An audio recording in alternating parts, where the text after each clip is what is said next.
Bom dia. Hoje eu vou apresentar esse artigo sobre comparação da efetividade da prostatectomia radical aberta, laparoscópica e robótica, baseado nas taxas de complicação. É um estudo retrospectivo observacional com dados da Suíça.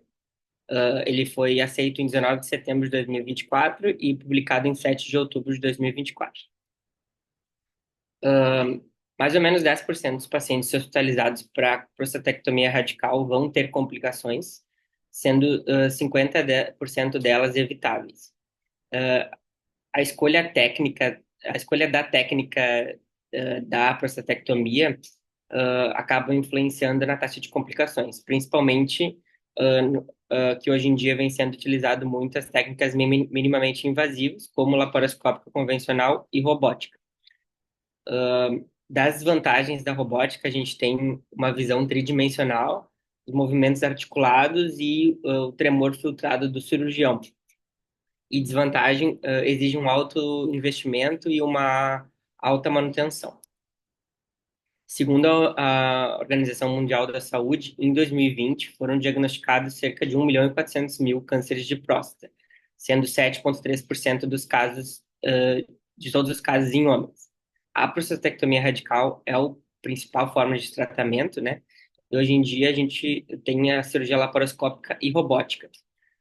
Vários estudos já colocaram a prostatectomia radical robótica como superior à convencional, principalmente em relação a eventos adversos intraoperatórios, as complicações pós-operatórias e o tempo de duração da internação. Quase 90% das cirurgias atuais nos Estados Unidos são realizadas por robô, e a escolha da técnica cirúrgica vai depender dos fatores individuais de cada paciente, da expertise do cirurgião e da disponibilidade do robô no hospital.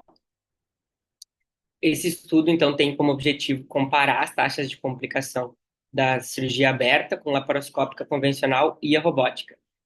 Ele vai reunir as 25 complicações mais comuns e analisar a influência do tipo de cirurgia na ocorrência dessas complicações.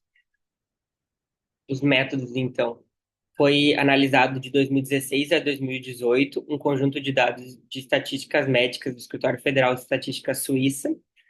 Os fatores foram idade, nacionalidade, diagnóstico, os tratamentos realizados e a duração da internação. O CID era C61 e foi realizado prostatectomia radical para câncer de próstata em 8.851 pacientes do sexo masculino. Desses 8.851, 8.593 casos eram laparoscópicos ou retropúbicos, sendo excluídos 258 do estudo por ser prostatectomia perineal ou outras prostatectomias radicais. Primeiro, o estudo visa reunir os CIDs Y69, Y84.9 e Y82.8, que são sobre eventos adversos durante a cirurgia.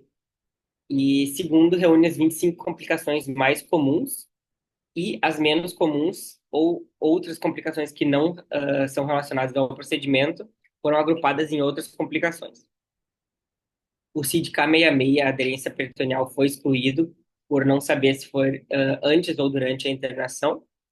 E as variáveis de controle eram idade, nacionalidade, se o paciente tinha uma classe de seguro suplementar ou não, e um índice de comorbidades, que é o índice de Elix-Hauser. Esse índice reunia 31 comorbidades ponderadas e vai indicar o quão doente o paciente está. Quanto maior o índice, maior a probabilidade do paciente morrer no hospital. Foi criado um índice fictício também dos pacientes que receberam linfadenectomia regional como tratamento secundário para avaliar esses potenciais efeitos na ocorrência de sangramento. Sobre os resultados, vamos direto para a tabela. A gente tem o número total de casos, 8.593 pacientes, sendo 35% da robótica, 37% da laparoscopia convencional e 27% da cirurgia aberta. Os pacientes que tiveram um seguro suplementar foram 40% e 88% eram cidadãos suíços. Média de idade foi 65,6 anos e o tempo de permanência médio no hospital, 6,7 dias.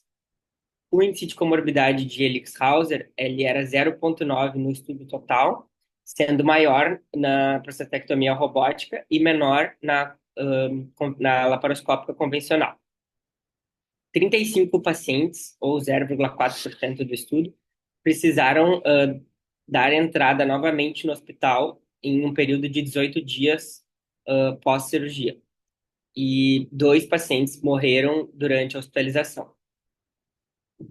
O número de casos com pelo menos um das 25 mais frequentes complicações foi maior no grupo de prostatectomia radical aberta, sendo 17%, e no grupo robótica e laparoscopia convencional foi 10% e 9%, sendo semelhante com um P estatisticamente significativo. Aqui a gente tem o coeficiente de regressão. Os pacientes submetidos à prostatectomia robótica teve um coeficiente ligeiramente positivo, mas com P não estatisticamente significativo, o que pode dar a entender que não tem muita diferença em comparação com a laparoscopia convencional.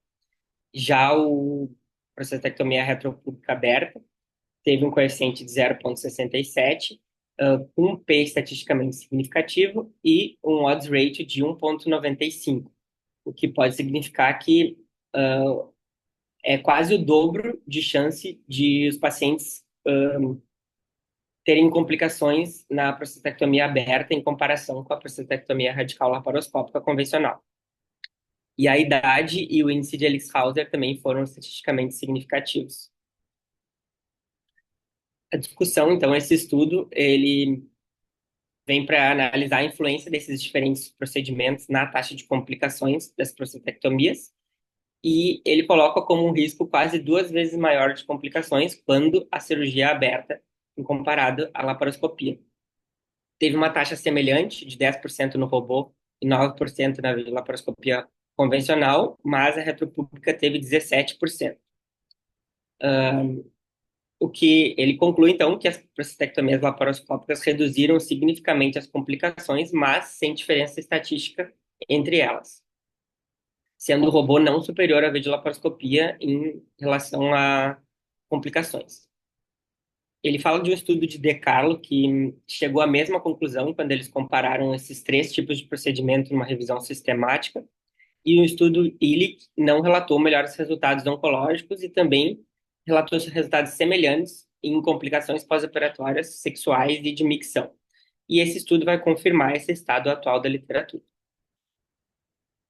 Ele fala de outro estudo de Pulsar, do banco de dados francês, que refere que, independentemente da abordagem, os melhores resultados pós-operatórios vão ser quanto maior o volume anual de casos.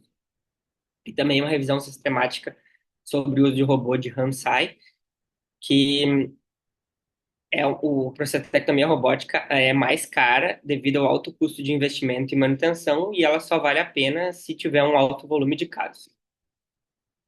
Sobre as limitações do estudo, apenas as complicações documentadas e codificadas com CID tratadas durante a internação foram consideradas, como complicações menos graves que não precisavam de tratamento e ambulatoriais não foram incluídas no estudo, e nenhum ajuste de risco baseado em evidências foi realizado em relação aos diagnósticos secundários.